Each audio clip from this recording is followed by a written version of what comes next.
Assalomu alaykum, hurmatli obunachilar. Navbatdagi darvozamiz Samarqand Qo'qon o'rnida Uchqo'rg'onga.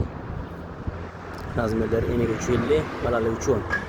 Nalishlar tashqari. Nalishlar bilan birga eniga 4 metr bo'lgan, balandligi 345 bo'lgan. Yonnollari 10 li shivellar, tagi qismi shivellar, ramka profillari 8 4 1 7 tenkadan. Ishlar 6 4 1 4. Misleri 2 bo'lgan. Bunlarga ko'rasizlar.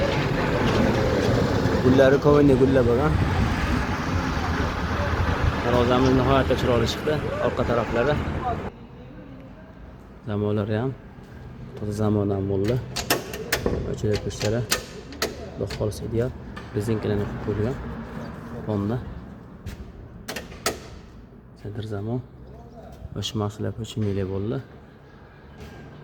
Keyin darvozamizni mobillarga to'g'rab chiqiladi profillarni listdan foydalanganmiz. Kim shunaqa darvoza kerak bo'lsa, alohida chiqarasizlar.